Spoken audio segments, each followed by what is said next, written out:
تو آپ بہت خوبصورت فرماتے کہ یہ جو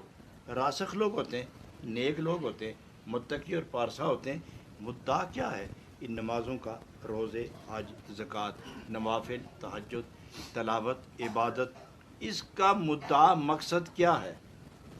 اگر مقصد یہ ہو کہ میں دنیا میں اس نسبت سے شہرت پاؤں، اس ذریعے اور طریقت سے، اس اختیار کردہ نئے اسلوب سے لوگ مجھے پہچانیں، میری تعریف کریں، میں لوگوں میں محترم بنوں، لوگوں کے دلوں میں میری جگہ بنے، لوگ احترام و عظمت کی نگاہ سے مجھے دیکھیں، تو جناب رومی رحمۃ اللہ علیہ فرماتے ہیں کہ تو نے اپنی ساری بندگی کا سودا خود طے کر لیا ہے، اس لیے یہ توقع نہ رکھنا کہ اللہ تمہیں اس کا کچھ عطا فرمائے گا، کیونکہ تیرا نظریہ کیا ہے؟ تو نے تو ترازو قائم کر رکھا ہے، ایک طرف عبادت، سجدے، وظائف، عبادتیں، ریاضتیں، محنتیں، مشقتیں، ایک طرف پلے پہ یہ رکھا ہے، دوسری طرف خلق خدا سے عزت چاہتے ہو، اور دوسری طرف اپنی ذاتی خواہش اور غرض کو رکھ لیا ہے، لہذا تو جان اور تیرا سودا کتنا ملتا ہے کتنا نہیں، مل بھی گیا تو دنیا ہی کا ملے گا، اور جب قیامت میں آئے گا تو اے انسان طالب دنیا جو نمازوں کے بدلے اور میرے ذکر کے بدلے میں بھی دنیا ہی طلب کر رہا ہے، جب قیامت میں آئے گا تیرا پیمانہ دل خالی ہوگا اور تم محروم بھی ہوگے، رسوا بھی، اس لیے کہ تو نے میری بندگی کو دنیا کے اعتبار سے تاجرانہ ذہن رکھ کر جو تو نے عبادت کی ہے، تو نے اپنے معبود کی عظمت میں کوتاہی کا ارتکاب کیا ہے،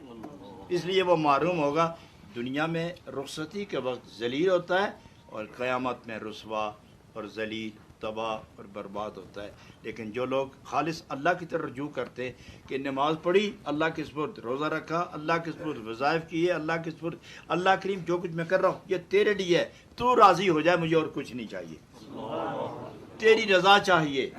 تو کس طرح راضی ہوگا؟ وہ مجھ پر لکھا فرماتے رہنا، میں تیری رضا پر اپنا آپ مٹاتا چلا جاؤں گا۔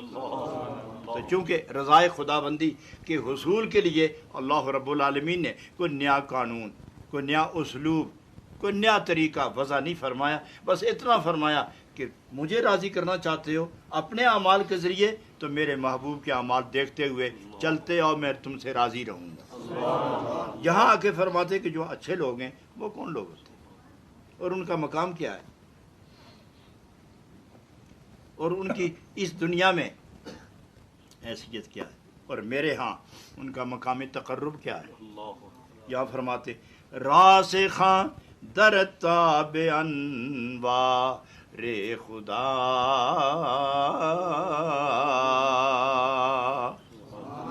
راسخاں در تاب انوار خدا، نئے بہم پیوستہ نئے از ہم جدا،